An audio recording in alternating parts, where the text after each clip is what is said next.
ಜೈ ಹಿಂದ್ ಸ್ನೇಹಿತರೆ, ಇವತ್ತಿನ ವಿಡಿಯೋದಲ್ಲಿ ಭಾರತದ ಇತಿಹಾಸಕ್ಕೆ ಸಂಬಂಧಪಟ್ಟಂತಹ ಮೋಸ್ಟ್ ಇಂಪಾರ್ಟೆಂಟ್ ಕ್ವೆಶ್ಚನ್ಗಳನ್ನು ತಗೊಂಡು ಬಂದಿದ್ದೀವಿ. ಸೊ ಪ್ರತಿ ಪ್ರಶ್ನೆ ಕೂಡ ಇಂಪಾರ್ಟೆಂಟ್ ಇದೆ. ವಿಡಿಯೋವನ್ನ ಸ್ಕಿಪ್ ಮಾಡದೆ ನೋಡಿ ಮತ್ತು ನಮ್ಮ ಚಾನಲ್ ಫಸ್ಟ್ ಟೈಮ್ ನೋಡ್ತಾ ಇದ್ರೆ ಸಬ್ಸ್ಕ್ರೈಬ್ ಮಾಡೋಕ್ಕೆ ಮರಿಬೇಡಿ ಅಂತ ಹೇಳ್ತಾ ಸೆಷನ್ ಸ್ಟಾರ್ಟ್ ಮಾಡ್ತಿದ್ದೀವಿ. ಮೊದಲ ಪ್ರಶ್ನೆ ಈ ರೀತಿ ಇದೆ, ಮನ್ಸಬ್ದಾರಿ ಪದ್ಧತಿ ಇದೆಯಲ್ಲ, ಈ ಮನ್ಸಬ್ದಾರಿ ಪದ್ಧತಿಯನ್ನು ಯಾವ ದೇಶದಿಂದ ಆಯ್ದುಕೊಳ್ಳಲಾಗಿತ್ತು? ಸರಿ ಉತ್ತರ ಆಪ್ಷನ್ ಸಿ, ಮಂಗೋಲಿಯಾ. ಮನ್ಸಬ್ದಾರಿ ಪದ್ಧತಿಯನ್ನ ಮಂಗೋಲಿಯಾ ದೇಶದಿಂದ ಆಯ್ದುಕೊಳ್ಳಲಾಗಿತ್ತು.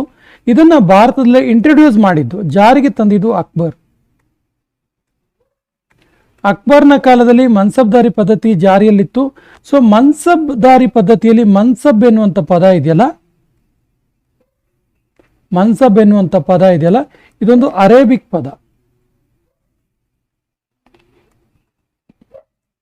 ಸೊ ಈ ಅರೇಬಿಕ್ ಪದದ ಅರ್ಥ ಏನು ಕೇಳಿದ್ರೆ ಪೊಸಿಷನ್ ಅಥವಾ ರ್ಯಾಂಕ್ ಎಂಬುದಾಗಿತ್ತು. ಈ ಅಂಶ ಕೂಡ ಗೊತ್ತಿರಲಿ. ಇದನ್ನ ಜಾರಿಗೆ ತಂದವರು ಅಕ್ಬರ್. ಮಂಗೋಲಿಯಾ ದೇಶದಿಂದ ಜಾರಿಗೆ ಆಯ್ದುಕೊಳ್ಳಲಾಯಿತು ಮನ್ಸಬ್ದಾರಿ ಪದ್ಧತಿಯನ್ನ. ಸೊ ಮನ್ಸಬ್ ಪದದ ಅರ್ಥ ಪೊಸಿಷನ್ ಅಥವಾ ರ್ಯಾಂಕ್. 11ನೇ ಶತಮಾನದಲ್ಲಿ ಕಂಡುಬರುವ ಸಂಸ್ಕೃತ ಕವಿ ಜಯದೇವನ ಕೃತಿ ಈ ಕೆಳಗಿನ ಯಾವ ನೃತ್ಯದ ಆಧಾರ ಗ್ರಂಥವಾಗಿದೆ? ಸರಿ ಉತ್ತರ Odissi. Option A is the right answer. So ಈ 11ನೇ ಶತಮಾನದಲ್ಲಿದ್ದಂತಹ ಜಯದೇವ ಇದನ್ನಲ್ಲ, ಈತ ಗೀತ ಗೋವಿಂದ ಎನ್ನುವಂತ ಕೃತಿಯನ್ನು ಬರೀತಾನೆ. ಈ ಕೃತಿ ಒಡಿಸ್ಸಿ ನೃತ್ಯ ಪ್ರಕಾರಕ್ಕೆ ಆಧಾರ ಗ್ರಂಥವಾದಂಥ ಕೃತಿಯಾಗಿದೆ. ವಿಶೇಷವಾಗಿ ಜಯದೇವ ರಾಧಾಕೃಷ್ಣರ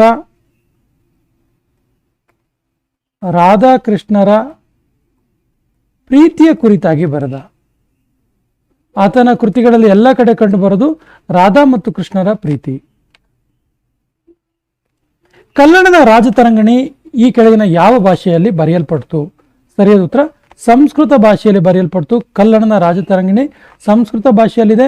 ರಾಜತರಂಗಿಣಿಯ ವಿಶೇಷ ಏನು ಕೇಳಿದ್ರೆ, ಕಾಶ್ಮೀರದಲ್ಲಿ ಆಳಿದಂತಹ ಕಾಶ್ಮೀರದ ರಾಜರುಗಳ ಬಗೆಗೆ ಉಲ್ಲೇಖವಾದ ಕೃತಿ ಇದು. ಉಲ್ಲೇಖವಾದ ಕೃತಿ. ಹಾಗಾಗಿ ಕಾಶ್ಮೀರಿ ಕಿಂಗ್ಸ್ ಅಂಡ್ ಡೈನಾಸ್ಟಿ ಬಗ್ಗೆ ನೋಡಬೇಕಾದ್ರೆ ಕಲ್ಲಣನ ರಾಜತರಂಗಿಣಿ ಒಂದು ಪ್ರಮುಖವಾದ ಐತಿಹಾಸಿಕ ಕೃತಿ ಅಂತ ಕೂಡ ಅನ್ಸ್ಕೊಡುತ್ತೆ. ಇದರಲ್ಲಿ 7826 ವರ್ಸಸ್ ಇದೆ, ಪದ್ಯಗಳಿದಾವೆ. ಮತ್ತೆ ಕಲ್ಲಣನ ರಾಜತರಂಗಿಣಿ ಒಟ್ಟು 8 ಪುಸ್ತಕಗಳಲ್ಲಿ ಪ್ರಕಟ ಆಯಿತು. 8 ಪುಸ್ತಕಗಳಿದೆ. ಇದನ್ನ ತರಂಗಗಳು ಅಂತ ಕರೀತಾ ಇದ್ರು. 8 ತರಂಗಗಳಲ್ಲಿ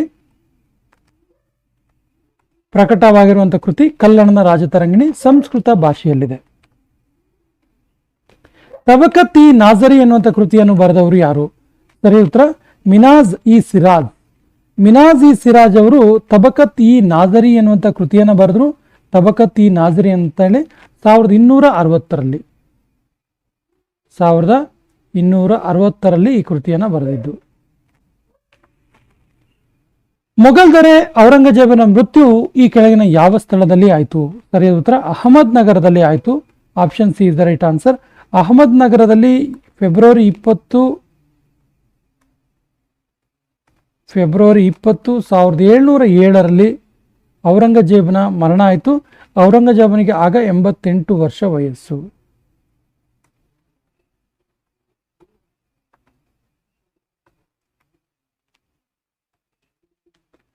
ದೆಹಲಿ ಸುಲ್ತಾನರ ಆಳ್ವಿಕೆಯಲ್ಲಿ ದಿವಾನ್ ಇ ಖೈರತ್ ಎಂಬ ಡಿಪಾರ್ಟ್ಮೆಂಟ್ ಅನ್ನ ಸ್ಥಾಪನೆ ಮಾಡಿದವರು ಯಾರು? ಸರಿಯಾದ ಉತ್ತರ Firoz Shah Tughlaq. Option C is the right answer. Firoz Shah Tughlaq ಈ ದಿವಾನಿ ಖೈರತ್ ಎನ್ನುವಂಥ ಇಲಾಖೆಯನ್ನ ಸ್ಥಾಪನೆ ಮಾಡ್ತಾರೆ. ಈ ದಿವಾನಿ ಖೈರತ್ ಇನ್ನೊಂದು ಪ್ರಶ್ನೆಯನ್ನು ಕೇಳ್ತಾರೆ, ಎಕ್ಸಾಂಪಲ್ ಬರ್ಕೊಳ್ಳಿ. ಏನು ಕೇಳಿದ್ರೆ, ದೆಹಲಿ ಸುಲ್ತಾನರ ಕಾಲದಲ್ಲಿದ್ದ ದಿವಾನಿ ಖೈರತ್ ಎನ್ನುವಂಥ ಹುದ್ದೆ ಯಾವ ಇಲಾಖೆಗೆ ಸಂಬಂಧಪಟ್ಟಿತ್ತು ಅಂತೇಳಿ. ಸೊ ಇದೊಂದು ದಾನದತ್ತಿ ಇಲಾಖೆ ಆಗಿತ್ತು. ದಾನದತ್ತಿ ಇಲಾಖೆ ಆಗಿತ್ತು, ನೋಟ್ ಮಾಡ್ಕೊಳ್ಳಿ. ಸೊ ಇದರಲ್ಲಿ ವಿಶೇಷವಾಗಿ ಅನಾಥರು ಮತ್ತು ವಿಧವೆಯರಿಗೆ, ಅನಾಥರು ಮತ್ತು ವಿಧವೆಯರ ರಕ್ಷಣೆಗೆ ಅವಕಾಶವನ್ನು ನೀಡಲಾಗಿತ್ತು. ಮೊಹಮ್ಮನಿ ಸುಲ್ತಾನರ ಕಾಲದಲ್ಲಿ ಪ್ರಧಾನಮಂತ್ರಿಯನ್ನು ಏನೆಂದು ಕರೆಯುತ್ತಿದ್ದರು? ಸರಿಯಾದ ಉತ್ತರ ವಾಜೀರ್ ಅಶ್ರಫ್ ಅಂತ ವಜೀರ್ ಇ ಕುಲ್ ಅಂತ ಕರಿತಾ ಇದ್ರು. ನೋಡಿ, ಮೊಹಮ್ಮನಿ ಸುಲ್ತಾನರ ಕಾಲದಲ್ಲಿ ಪ್ರೈಮ್ ಮಿನಿಸ್ಟರ್ ಪ್ರಧಾನಮಂತ್ರಿಯನ್ನ ವಜೀರ್ ಇ ಕುಲ್ ಅಂತ ಕರೀತಾ ಇದ್ರು. ಈ ಬಹುಮನಿ ಸುಲ್ತಾನರಿದಾರಲ್ಲ 1347ರಿಂದ 1527ರವರೆಗೆ ಭಾರತದಲ್ಲಿ ಆಳ್ವಿಕೆ ಮಾಡ್ತಾರೆ ಬಹುಮನಿ ಸುಲ್ತಾನರು. ಸೊ ಇವರ ಕಾಲದಲ್ಲಿ ಪ್ರೈಮ್ ಮಿನಿಸ್ಟರ್ ಅಥವಾ ಪ್ರಧಾನಮಂತ್ರಿ ಇದಾರಲ್ಲ, ಪ್ರಧಾನಮಂತ್ರಿಗಳನ್ನ ಏನಂತ ಕರಿತಾ ಇದ್ರು ಕೇಳಿದ್ರೆ ವಜೀರ್ ಇ ಕುಲ್ ಅಂತ ಕರಿತಾ ಇದ್ರು. ಕೃಷಿ ಭೂಮಿಯ ಮಾಪನ ಮಾಡುವ ವ್ಯವಸ್ಥೆಯನ್ನ ಜಾರಿಗೆ ತಂದ ಮೊದಲ ಮುಸ್ಲಿಂ ದೊರೆ ಯಾರು? ಇಂಪಾರ್ಟೆಂಟ್ ಇದೆ ಕ್ವಶನ್, ನೋಟ್ ಮಾಡ್ಕೊಳ್ಳಿ. ಸರಿ ಉತ್ತರ Mahmud Gawan. Option B is the right answer. So land survey related ಆಗಿರುವಂಥ ಕ್ವಶನ್ ಇದು. So land survey, agriculture land survey ಮಾಡಲು ಈ ವ್ಯವಸ್ಥೆ ಜಾರಿಗೆ ತಂದ ಮೊದಲ ಮುಸ್ಲಿಂ ದೊರೆ. ಮೊಘಲ್ ಆಡಳಿತ ಕಾಲದಲ್ಲಿ ಕಂದಾಯ ಸಂಗ್ರಹ ಮಾಡುತ್ತಿದ್ದವರು ಯಾರು? ಸರಿ ಉತ್ತರ ಅಮಲ್ ಗುಜಾರ್. Option C is the right answer. Very very important ಇದೆ, ನೋಟ್ ಮಾಡ್ಕೊಳ್ಳಿ. ಅಮಲ್ ಗುಜಾರ್ is the revenue collector of Mughal dynasty. ಕಂದಾಯ ಸಂಗ್ರಹ ರೆವಿನ್ಯೂ ಆಫೀಸರ್ ಆಗಿದ್ರು. ಈತ ರೆವಿನ್ಯೂ ಕಲೆಕ್ಟ್ ಮಾಡ್ತಾ ಇದ್ದ. ಲೋಧಿ ರಾಜವಂಶದ ಕೊನೆಯ ದೊರೆ ಯಾರು? ಸರಿಯಾದ ಉತ್ತರ Ibrahim Lodhi. Option C is the right answer. Ibrahim Lodhi 9 ವರ್ಷ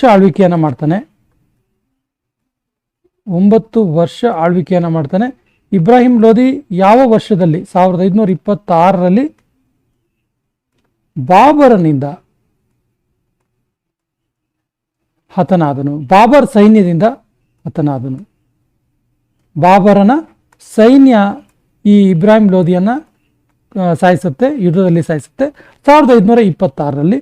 ಈತ ಲೋಧಿ ರಾಜವಂಶದ ಕೊನೆಯ ದೊರೆ. ಮೊದಲ ತರೈನ್ ಯುದ್ಧ ನಡೆದ ವರ್ಷ ಯಾವುದು? ಸರಿಯಾದ ಉತ್ತರ 1191. ಮೊದಲ ತರೈನ್ ಯುದ್ಧದಲ್ಲಿ ಪೃಥ್ವಿರಾಜ್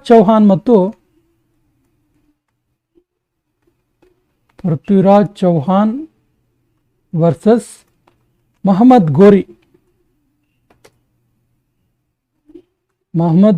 ಗೋರಿ ನಡುವೆ ಮೊದಲ ತರೈನ್ ಯುದ್ಧ ನಡೆಯುತ್ತೆ. ಮೊದಲ ತರೈನ್ ಯುದ್ಧದಲ್ಲಿ ಪೃಥ್ವಿರಾಜ್ ಚೌಹಾನ್ ಗೆದ್ದಿರ್ತಾನೆ. ದ ನೆಕ್ಸ್ಟ್ ಇಯರ್ 1192ರಲ್ಲಿ ಎರಡನೇ ತರೈನ್ ಯುದ್ಧ ಆಗುತ್ತೆ. ಸೊ ಎರಡನೇ ತರೈನ್ ಯುದ್ಧದಲ್ಲಿ ಪೃಥ್ವಿರಾಜ್ ಚೌಹಾನನ್ನ ಮಹಮ್ಮದ್ ಗೋರಿ ಸೋಲಿಸ್ತಾನೆ ಮತ್ತು ಅನ್ಫಾರ್ಚುನೇಟ್ಲಿ ಪೃಥ್ವಿರಾಜ್ ಚೌಹಾನನ್ನ ಮಹಮ್ಮದ್ ಗೋರಿ ಈ ಯುದ್ಧದಲ್ಲಿ ಸಾಯಿಸ್ತಾನೆ. ಈ ಕೆಳಗಿನ ಯಾವ ಸುಲ್ತಾನರು ತಮ್ಮ ಆಡಳಿತದಲ್ಲಿ ಪರ್ಷಿಯನ್ ಕಂದಾಯವನ್ನು ಜಾರಿಗೆ ತಂದಿದ್ರು? ಸರಿಯಾದ ಉತ್ತರ Balban. Option D is the right answer. Persian revenue system. Share Shah Suri ಕೆಳಗಿನ ಯಾವ ಮೊಘಲ್ ದೊರೆಯನ್ನು ಸೋಲಿಸಿದ್ದನು? ಸರಿಯಾದ ಉತ್ತರ ಹುಮಾಯೂನನ್ನ ಸೋಲಿಸಿರ್ತಾನಿತ ಶೇರ್ ಶಾ ಸೂರಿ. ಹುಮಾಯೂನನನ್ನು ಶೇರ್ ಶಾ ಸೂರಿ ಸೋಲಿಸಿರ್ತಾನೆ. ಯಾವಾಗ ಕೇಳಿದ್ರೆ ಚೌಸಾ ಕದನದಲ್ಲಿ ಸೋಲಿಸಿರ್ತಾನೆ. ಸೊ ಚೌಸಾ ಕದನ ಎಷ್ಟರಲ್ಲಿ ಆಯ್ತು ಕೇಳಿದ್ರೆ 1539ರಲ್ಲಿ.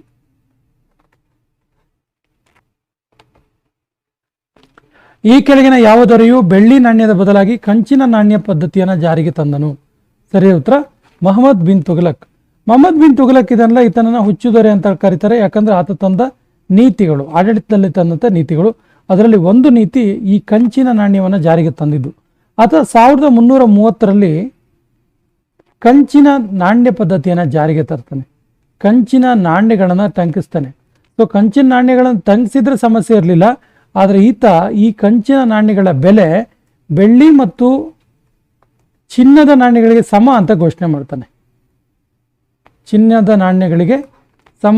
ಮಾಡ್ತಾನೆ. ಹಾಗಾಗಿ ಏನಾಗುತ್ತೆ ಕೇಳಿದ್ರೆ ಚಿನ್ನದ ಮತ್ತು ಬೆಳ್ಳಿ ನಾಣ್ಯಗಳ ಚಲಾವಣೆ ನಿಲ್ಲುತ್ತೆ ಮತ್ತು ಕಂಚಿನ ನಾಣ್ಯಗಳು ಹೆಚ್ಚಿನ ಸಂಖ್ಯೆಯಲ್ಲಿ ಮುದ್ರಿಸಿ ಚಿನ್ನದ ಮತ್ತು ಬೆಳ್ಳಿ ನಾಣ್ಯಗಳನ್ನ ಸಂಗ್ರಹ ಮಾಡುವ ಕೆಲಸವನ್ನು ಕೂಡ ಈ ಟೈಮಲ್ಲಿ ಮಾಡಲಾಗುತ್ತೆ. ಸಿಖ್ ಧರ್ಮ ಪ್ರಾರಂಭವಾದ ವರ್ಷ ಅಥವಾ ಶತಮಾನ ಯಾವುದು ಅಂತ ಕೇಳಿದ್ದಾರೆ. ಸರಿಯಾದ ಉತ್ತರ 15ರಿಂದ 16ನೇ ಶತಮಾನ. 15ರಿಂದ 16ನೇ ಶತಮಾನದಲ್ಲಿ ಗುರುನಾನಕನ ಬೋಧನೆಗಳನ್ನು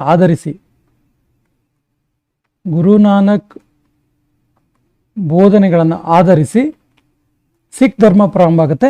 ಸಿಖ್ ಧರ್ಮವನ್ನು one of the youngest religion ಅಂತ ಕೂಡ ಕರೀತಾರೆ. ಸೊ ಈ ಗುರುನಾನಕ್ ಇದಾರಲ್ಲ ಸಿಖ್ ಧರ್ಮದ ಮೊದಲ ಗುರು, ಇವರು 1469ರಿಂದ 1539ರಲ್ಲಿ ಬದುಕಿದ್ದು. ಇವರು ಈ ಕಾಲಘಟ್ಟದಲ್ಲಿ ಸಿಖ್ ಧರ್ಮವನ್ನು ಪ್ರಚಾರ ಮಾಡ್ತಾರೆ. ದೆಹಲಿ ಸುಲ್ತಾನರ ಕಾಲದಲ್ಲಿ ಸಂಗ್ರಹಿಸುತ್ತಿದ್ದಂತಹ ಕಂದಾಯ ಪದ್ಧತಿ ಯಾವುದು? ಸರಿಯಾದ ಉತ್ತರ ಖಾರಜ್ ಟ್ಯಾಕ್ಸ್. ಕಾರಜ್ ಕಂದಾಯ ಪದ್ಧತಿ. Option D is the right answer. So ಕಾರಜ್ ಟ್ಯಾಕ್ಸ್ ಅಂದ್ರೆ ಏನು ಕೇಳಿದ್ರೆ ವ್ಯಕ್ತಿ ಬೆಳೆದ ಬೆಳೆಯ 1/3 ಕಂದಾಯ. 1/3 ಕಂದಾಯವನ್ನು ನೀಡಬೇಕಾಗಿತ್ತು. ಇಲ್ಲಿ ಇನ್ನೊಂದು ವಿಶೇಷತೆ ಇತ್ತು. ಈ ಕಾರಜ್ ಕಂದಾಯ ಪದ್ಧತಿ ವಿಶೇಷವಾಗಿ ನಾನ್ ಮುಸ್ಲಿಮ್ಸಿಗೆ ಅಂದರೆ ಮುಸ್ಲಿಮೇತರರಿಗೆ ಹೇರಿದ್ದಂತಹ ಕಂದಾಯ ಪದ್ಧತಿ ಇದು.